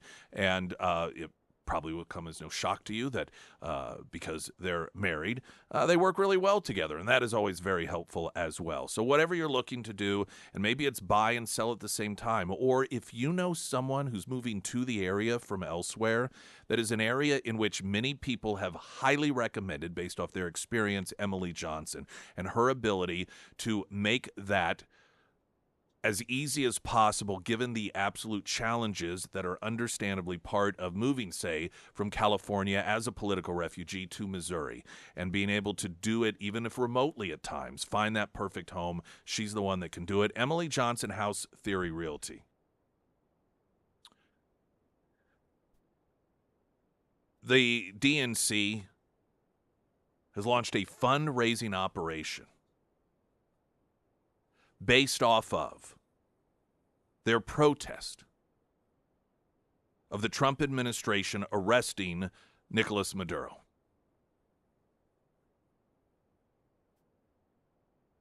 They're fundraising off the defense of a narco-terrorist. Not behind closed doors. Now, they're masquerading it as a constitutional authority issue, which we know that they know their supporters don't give two rips about that. Their supporters would be likely to turn over fundraising dollars because they have great admiration for the Democratic Socialist Maduro, just like they do Mamdani and Bernie Sanders and others. News in 60 seconds. I'm Nick Reed.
Springfield's Talk 1041. Hey, hi, everyone. Welcome. It's Hour 3. My name is Nick Reed.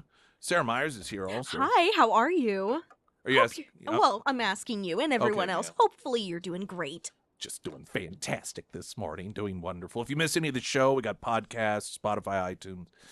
Also, KSGF.com. Great place to stream the show if you would like to do that. Congressman Burleson, we spoke with him last hour regarding, among other things, the developments with the capture of the narco-terrorist Maduro.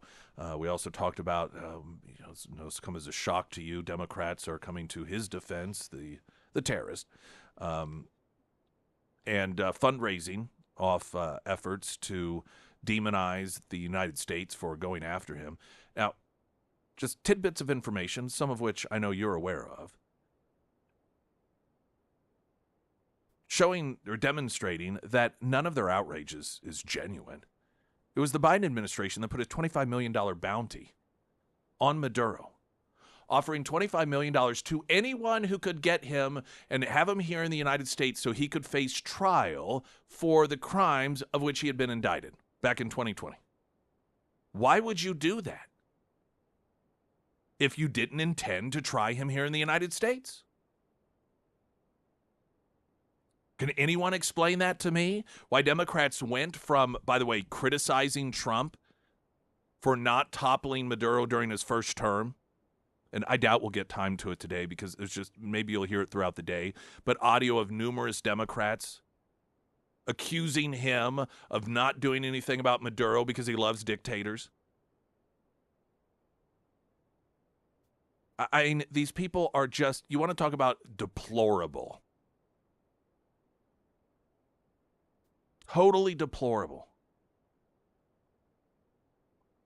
We had Marco Rubio audio in the first hour. I recommend you go back and just listen to either of those or both of those hours. If you do have time, if not, I get it. Like I said, as you listen through the day, I'm sure you're going to hear a lot of really great information.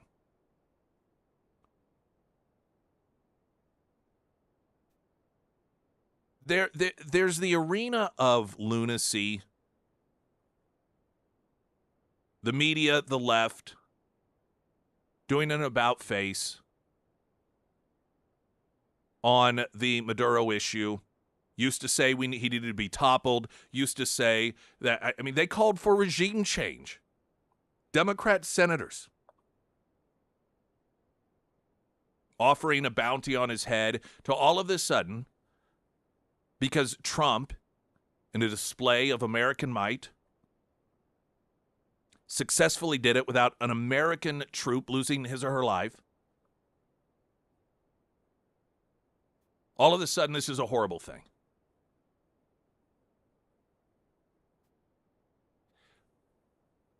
That's not legitimate. Those people are illegitimate people. Then there is the discussion as to whether or not this is consistent with Trump and the way he has portrayed himself regarding endless wars and nation building. I think those are legitimate discussions to be had. Intelligent people can have differing views on those things. And intelligent people can question the constitutionality of all of this. Now, when you look into it, you find it is pretty clear this is legal and constitutional. Doesn't mean you have to like it. Simply because something is a constitutional and legal execution from the executive branch, it doesn't mean you have to like it. We tend to want to, anything we don't like, we want to say, well, it's unconstitutional, it's illegal. That's not always the case. And I want to share with you a piece from John Woo, who is, oh boy, don't tell me, oh wait, okay, sorry. Who is a Heller professor of law at University of California, Berkeley of all places, who lays out the Trump administration's actions in Venezuela are absolutely constitutional. And there's some very important information in there that explains why. And it's interesting stuff. So I do want to share that coming up, because those are legitimate discussions, as opposed to what you're hearing from the Democrats and the media. I wanted to first share this story that actually is from days ago that was on Breitbart. And believe it or not, it dovetails in with Venezuela, Maduro, and what the people of Venezuela have been going through. And the headline is "No Bathrooms or Food for Supporters at Zoran Mamdani's Block Party." And Catherine Hamilton wrote for Breitbart, fans and Democratic Socialists, Mamdani were corralled into barricaded pens with no bathrooms or food at the, quote, block party for his inauguration on Thursday as New York City mayor. Quote, "It's definitely not a block party," 30-year-old Astoria resident Danny Mahirbi told the New York Post, explaining that he expected there to be free food and music. Around 10,000 supporters of the Muslim Socialist stood outside City Hall during the event, which Mamdani's staff called the inauguration for a new era block party, per the report. Mahabir, who wore 3 layers of clothes to protect against the frigid 20-degree weather, said he and others were, quote, "just stuck behind the barricades watching it on TV." The crowd heard other far-left speakers, including Ocasio-Cortez, Bernie Sanders, before Mamdani took the oath of office. Quote, "It's not exactly what I was expecting," said 30-year-old Brooklyn resident Shane Turner. "I was expecting food and music." Everybody was expecting, because this is what they had been told. Food and music, lots of fun, free. One 25-year-old Queens woman who declined to identify herself said, quote, "I could have watched this from home." The security lines also reportedly caused some confusion and delayed entry for some attendees. Event organizers told attendees to arrive by 11 a.m. for the 1 p.m. ceremony, which started a half hour later. Another woman who did not want to be identified told the Post she waited in line for 90 minutes to access the viewing area, saying the police officers have not been informed about anything. They don't know which entrance or where anything is. I'm really, really unhappy. Mamdani's team warned attendees on their website the event would not have, portable restrooms because of safety concerns, and also said that there would be no food for sale within the block party. Mamdani officials told attendees there were nearby markets and places to buy food, but they would need to leave the barricaded area and go through security again in order to get back in, according to the report. Even still, many who attended said they are passionate supporters of the new mayor. Quote, "I'm not disappointed," Turner said. "I came here to witness history. The past 4 years felt like hell under the previous mayor." Now, this is why this is so perfect. Mamdani is a socialist. This is socialism in full display. This is a microcosm of what the people of Venezuela have been going through in terms of socialism. Promises of all these wonderful things. And then they show up and they're just shocked that none of it was true.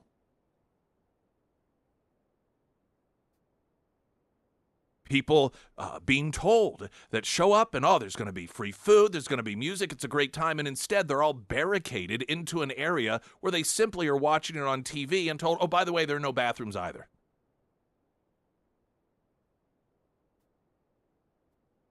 What's also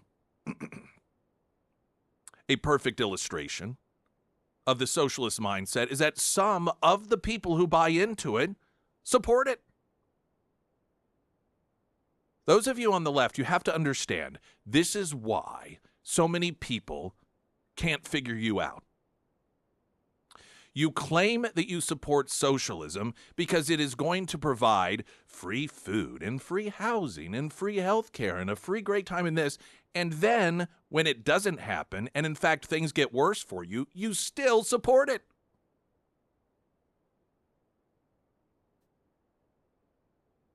It's such an interesting juxtapositioning to watch between, and it's sad, the people of Venezuela celebrating, weeping, tears of happiness because they have been liberated from socialism. While you have the people of New York showing up for day one, just so excited about it, and then a little bit confused why they're seeing the glimpses of it occurring, showing up for an event that's supposed to have all this wonderful stuff, yet none of it's there. And then they're confused by that. Well, I don't really understand this. That's because you don't understand socialism.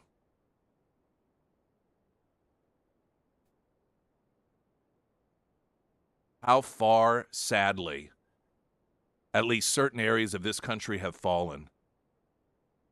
And how apparently far behind we are of so many other countries that have experienced the leadership of the Ocasio-Cortezes, the Bernie Sanders, and the Mamdanis, who by the millions have starved to death, by the millions have fled or been imprisoned because they dared speak out against the leadership.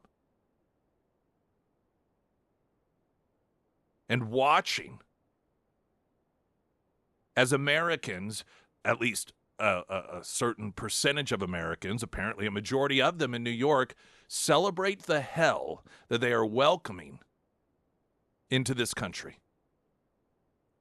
And how mystifying it is to the people who have been through the hell, and some of which are still there.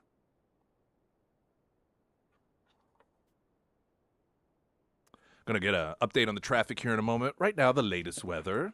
The first alert forecast from Ozarks First meteorologist Tom Schmidt, sponsored by St. Clair of the Ozarks Home Improvements. Today, we'll see sunny skies with a high near 66. Tonight, partly cloudy with a low around 47. For your Tuesday, mostly sunny with a high near 65. And taking a look at Wednesday, partly sunny skies with a high near 64.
Tim Walz expected today to announce that he is not he's dropping out of the race for governor. It's something that I suspected was going to need to happen because Democrats facing the midterm elections, and this will allow them, though I don't believe it'll necessarily be effective, to try and make it appear as if the problem has been solved, and so we should move on from it. If, as the midterms progress, if Democrats are asked, if this stays in the news, all of this fraud, and Democrats are asked about it, they will simply note that, hey, this has been addressed. Tim Walz dropped out of the campaign for re-election as governor, and so it's time for us to move on. That's what this is all about. There's another story that Cincinnati police and Secret Service had to respond to the Cincinnati home of Vice President J.D. Vance overnight after suspicious activity was reported outside the residence. Officers rushing to the residence after reports of suspicious activity and found several windows smashed. A suspect has been taken into custody. Police only at this point saying that they have a suspect. It is not clear if that person is in custody or what they are charged with, though there, again, are some reports that there is somebody in custody. Town Hall reporting there are conflicting reports as to what caused the damage. Some are saying the windows were smashed.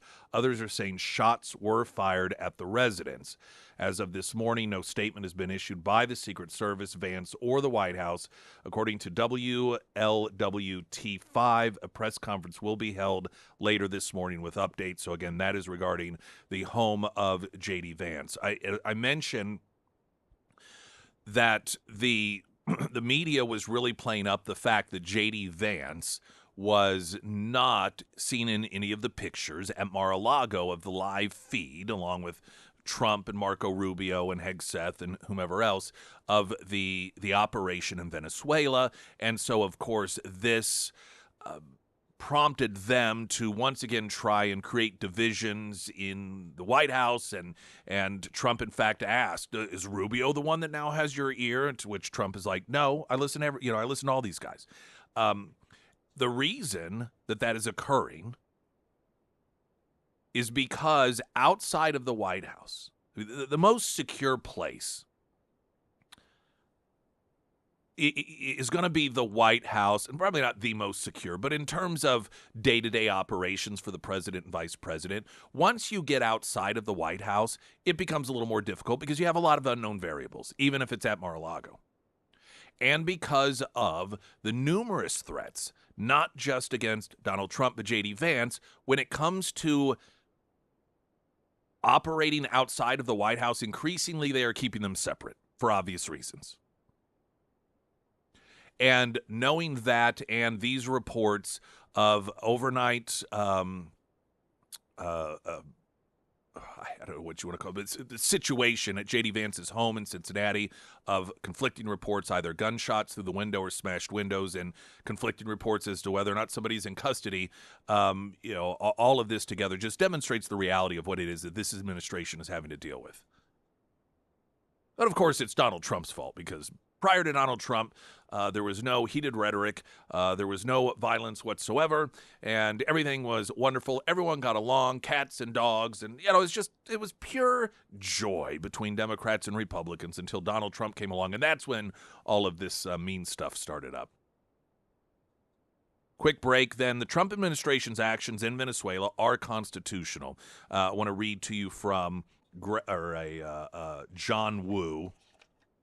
He has a piece in the Federalist, and I don't know that we'll have time for all of it, but there's a lot of really great information in here from the constitutional perspective, and that we'll have coming up. I'm Nick Reed.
Sarah Myers, everyone. Thank you, Foreman Mechanical Heating and Air. It's the start of a new year, and now is a good time to get things in order, and that includes items around your home. Starting the year with preventative maintenance for your HVAC, it can help your system run more efficiently, it can lower your energy bills, and it can prevent those surprise breakdowns that we all hate, and that is why I trust Foreman Mechanical Heating and Air for all of my HVAC needs. They service multiple types of heating systems, and they take care of both residential and commercial properties. And if something does go wrong, the Foreman team, they also offer a 24/7 emergency service line. If it's time to have the Foreman team out to your home, schedule an appointment today with Russell. You can find all of the contact information for Foreman Mechanical Heating and Air under the Sarah's Endorsements tab at ksgf.com.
Springfield's Talk 1041, the first alert forecast from Ozark's first meteorologist Tom Schmidt, sponsored by J&S Automotive. Today we'll see sunny skies with a high near 66. Tonight, partly cloudy with a low around 47. For your Tuesday, mostly sunny with a high near 65. And taking a look at Wednesday, partly sunny with a high near 64. All right, so we've been talking this morning about Waltz and how he's going to have a press conference today, and it has apparently been confirmed what was suspected, and that is he is going to drop out of his re-election campaign for governor. Don't expect him to drop out in any way that leaves open the door his acknowledgement of any responsibility whatsoever, or even an acknowledgement of fraud. He will be presenting it, I'm sure, although I could be wrong, as something that is necessary because of right-wing extremists and white supremacists and the evil Republican Party demonizing the poor, innocent Somali community, and that because of that unfortunate distraction, he feels that the right thing to do is to step aside. So none of this will be presented as an acknowledgement of any sort of actual corruption or his play in it, but instead something necessary in order to try and buffer the racism of his critics and Donald Trump and the Republican Party. So that's what you can expect. We're going to post up on Nick must-read headlines at KSGF.com, a piece by John Wu. The Trump administration's actions in Venezuela are constitutional now. He is Heller Professor of Law at the University of California, Berkeley. And I'm not going to read all of it to you because I just want to focus on the specific constitutional aspects of it. He gives history and precedent and notes the virtually every president has in some capacity utilized the military in a way that, while it may not have had the same profound effects that the Trump administration will when it comes to Venezuela, certainly is the utilization capacity at the executive has occurred through virtually every presidency. And he argues that, and I'm just telling you for the sake of leading into the constitutionality portion of this, that this is, quote, war, that this would technically be war. I think a lot of people can disagree with that, but that's not what's relevant right now. And so into the piece, he notes, because yesterday's attack on Caracas confirms that the United States is in a state of war with Venezuela, does not mean that Congress must consent before the warships moved onto station, the aircraft launched, and the special forces hit the ground. The declare war clause simply does not convey the power to Congress. And critics must concede that historical practice by presidents and Congress denies such an understanding. So in other words, what he's talking about here is the claim that it's illegal for this to be done. Trump does not have the authority to do it because Congress did not declare war. And he's what he explains here is that is an inaccurate argument. When the framers ratified the Constitution, they would not have understood a declaration of war as necessary to initiate hostilities. The Constitution took the phrase declare war from British constitutional practice, which, as Blackstone's commentaries of the law of England, one of the leading authorities consulted by the framers explains was among the powers held by the Crown. The British and their colonial brethren did not understand declarations of war as serving the domestic function of constitutional authorization, but rather as defining the legal status of hostilities under international law. In the 100 years preceding the Constitution, the British waged more than a dozen wars, but they declared war only once before fighting began. So what he's explaining here is that in the context of the declaration of war, as it was written, that did not mean actually carrying out military action. That a declaration of war was simply an official declaration for the purposes of international law and sort of announcing to the world, okay, now when it comes to the international laws of war, we're in it. We're declaring war. And he notes that from a constitutional standpoint, these are two separate things. Carrying out military action and the purposes of declaring war as it was written in the Constitution are separate from one another. He continues, when declarations did appear, they usually came months or sometimes even years after the start of the conflict. Declarations served as formal notices to other sovereigns of the legal status between countries at war and provided a public recitation of grievances. This would have been familiar to the founding generation, which had fought a war in North America, the 7 Years' War, well before a formal declaration of war was issued. The Declaration of Independence itself was a declaration of war, which was issued a year after fighting had begun at Lexington and Concord. Americans did not alter the British approach to war making. In the initial burst of state constitution making, the revolutionaries rejected the British monarchy and experimented with weakening the executive branch. But when the framers wrote the Constitution 11 years later, they restored an independent, unified chief executive with its own powers, including the authority to wage war as commander-in-chief and chief executive. In Federalist number 74, Alexander Hamilton explained that, quote, the direction of war implies the direction of the common strength, and that the authority to direct and employ this strength is a fundamental aspect of the executive power. The president should lead in wartime because, in Hamilton's words, he can act with, quote, decisive activity, secrecy, and dispatch. He emphasized that energy in the executive is a leading characteristic of good government and is essential for protecting the community against foreign threats. The constitutional structure confirms that understanding. Article 1, Section 10 declares, quote, no state shall, without the consent of Congress, engage in war unless actually invaded or in such imminent danger as will not admit of delay. So this is talking about states. He's referencing the portion of the Constitution that says, as a state, no independent state can declare war without those particular exceptions. The framers knew exactly how to write a text that requires Congress's approval before military hostilities begin. So here what he's saying is that the reason that indicates, that proves that the framers in that particular example was setting a standard in the Constitution regarding what it takes to exert military action. And for a state, it does require an act of war by Congress, with the few exceptions that it listed. They even included an exception for sudden attacks that all scholars agree must reside within the declare war clause, even though it isn't there. If the framers had really wanted Congress to control war making, they should have written, quote, the president shall not, without the consent of Congress, engage in war unless the United States is actually invaded or in such imminent dangers as will not admit of delay, as they did for the states. But they did not. As Chief Justice Marshall observed in McCullough v. Maryland, identical words in the Constitution should carry the same meaning, and different words must carry different meanings.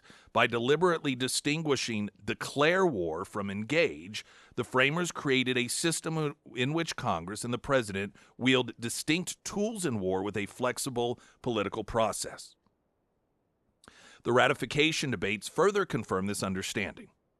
At the Virginia Ratifying Convention, for example, anti-federalist Patrick Henry warned that presidential command of the military would invite reckless wars.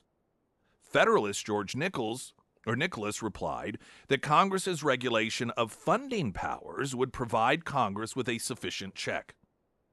James Madison further responded that liberty was preserved so long as the, quote, sword and the purse rested in different hands, just as in Britain, where the king commanded and Parliament funded. Even though Virginia narrowly ratified the Constitution 88-80, Madison never invoked the Declare War Clause as a check on presidential power. History has fulfilled the framers' design. For more than 2 centuries, neither presidents nor Congress have required Congress to declare a war before the president could fight it. The United States has used force abroad more than 100 times, but Congress has issued declarations only 5, in 1812, 1848, 1898, 1917, and 1941. In other conflicts, such as 91, 2001, and 2002, Congress had passed authorizations to use military force. In still others, presidents acted without any formal congressional approval. Presidents have sent troops unilaterally to oppose the Russian Revolution, chase Mexican rebels, defend South Korea, and topple regimes in Panama, Serbia, and Libya. And it goes on to wrap in terms of referencing what it would look like and what wars could have never occurred if it were for an adherence to this idea that no president can actually militarily act without a declaration of war from Congress. Now, there is, and what's interesting, there's the War Powers Resolution that most people are familiar with, and just very, very, very simplistically put, it requires a president to routinely consult with Congress for the duration of any sort of military conflict past 60 days. So that's something Congressman Burleson referenced here. So in other words, if you have the President of the United States engaging the United States militarily in another country, after 60 days, he has to keep Congress in the loop. Not ask permission, but keep them in the loop. What's interesting is a lot of people, they think that the War Powers Resolution was actually expanding the authority of the executive branch to execute the military. In fact, it was actually putting greater restriction than the Constitution required. Because the Constitution itself did not require any sort of consultation with Congress. That was a law that would come later with the War Powers Resolution. It is understandably a bit murky because we equate military action with other countries as being, quote, war. But that is not how the framers saw it. And their purpose in the context of declaring war or for international wartime purposes, and essentially just like an official declaration so as to send a message to other sovereign nations. This is something that we are officially doing, and it held a much separate yet deliberate purpose. And the ability for the President of the United States to utilize the military, while Congress having the ability to officially declare a war, as odd as that may be in our minds for those to be two separate things, they are. And as it was noted by many of the founders, the concerns that that would give the president too much power, Congress has the authority to cut off all funding. And that is their authority to have any sort of power or control over the executive branch's power to execute the military in whatever fashion the executive pleases. And then ultimately, if that doesn't work and the people don't like it, that's when we vote for a different president. Constitutionally, this is all kosher. Doesn't mean one has to like it, and it doesn't mean it's the right thing to do. But disagreeing with Trump's move to do this does not mean that it's unconstitutional. Now, is it consistent with America First? That's another question, and I'll address it next. I'm Nick Reed.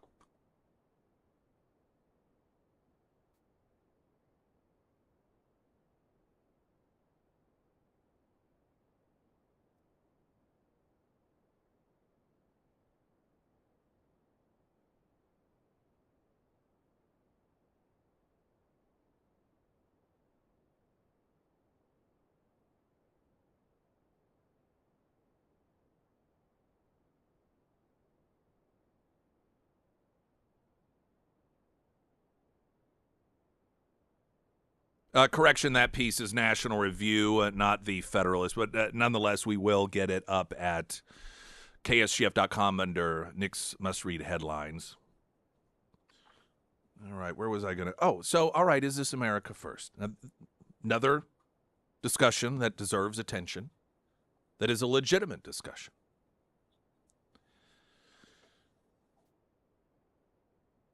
There are differing opinions as to what does America First mean. A lot of people take it to mean that we should just not be doing these things because it's not focusing on us. And I believe a lot of that perspective has been earned by a number of wars that the United States has become involved in which, in the end, Americans shrug their shoulders and go, what was that for? Why did we even do that? We didn't feel any different before than after, other than we spent a lot of money and lives. I think that you could use the war in Iraq as an example of that. Would the United States, in terms of national security, have been worse off if we had not taken on Iraq in the way that we did? I think intelligent people, although you can't argue what you don't know for sure in terms of if we did that instead of this, you can look at it and go, that didn't do anything for us. And because of what a lot of people have felt is the United States, and a lot of these are Trump supporters, meddling in other world affairs, it has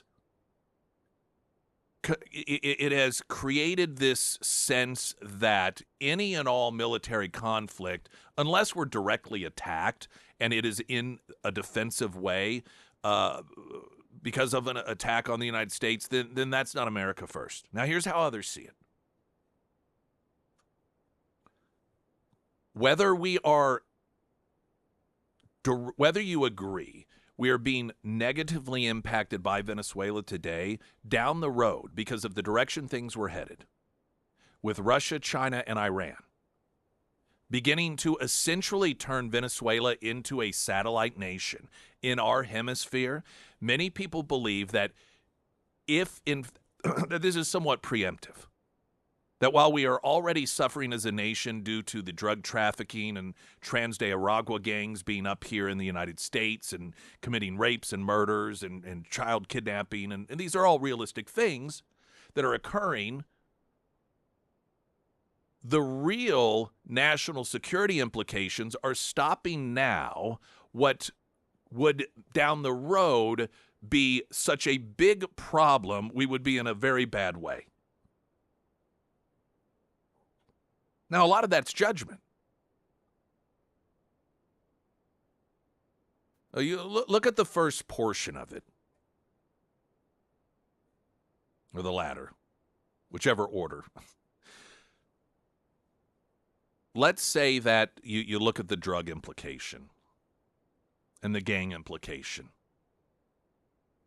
And you think, yeah, but we got drugs here. And listen, it's not like anthrax.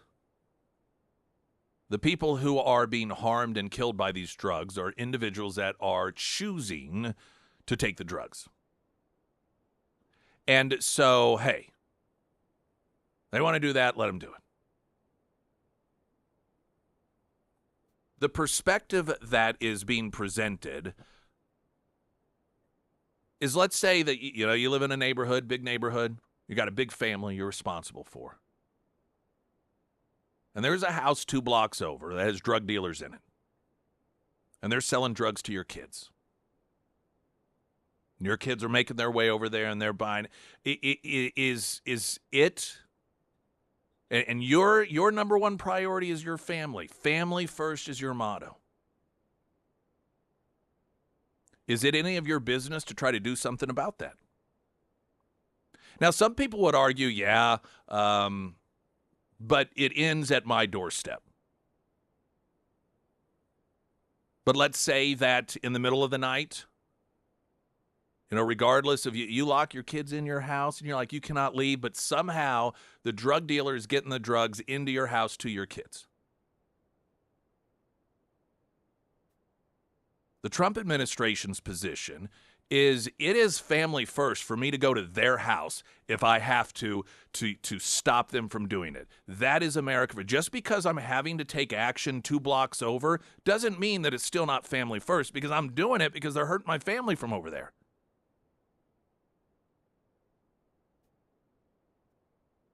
While some people may not agree that it's worth it or believe that other actions should be taken, I don't think it defies the America First perspective to do something about a house 2 blocks over if they are deliberately taking action that's harming people in your family, even if your family is willingly participate.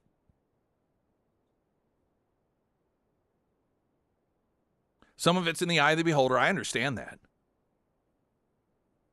And I don't think people who look at this as not being America-focused are anti-Trump and Trump derangement syndrome. I don't think that that's the case. But I do think that there's a very, very, very strong argument that if somebody down the street or a couple blocks over is causing harm to my family, even if members of my family are willing participants in that harm, that if, doing something about it, that means going over to their house and dragging them out of their house down to the local police station, I think that that's still family first. Pyramid Roofing Company talk and text line 447 KSGF. I'm Nick Reed.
My family purchased a new vehicle.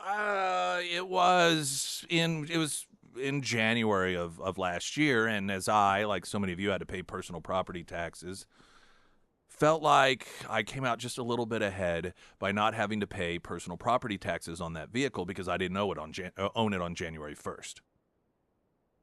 So this is a real sweet spot time. Because, when you have to report to the government, this is the property I owned as of January 1st. So if you buy something on January 2nd, 3rd, or 5th, like today, that isn't something that you will have to pay personal property taxes on come the end of this year. I don't know about you, but it just makes me feel a little bit better. Like I got away with it. Not how I should feel, but I do. Point being is that the Pinnaker family, Pinnaker Honda, in addition to all their great deals, it's a fantastic time of year if you're looking to buy a new vehicle or a pre-owned vehicle, not only because of the great deals that they have, but you won't have to worry about paying property taxes on it in just under a year from now. Basically, I have 2 years. Pinnaker Honda, South Campbell, just south of Walnut Lawn. I thought I'd play this because this is Claire McCaskill. There's audio of this stuff all over the place.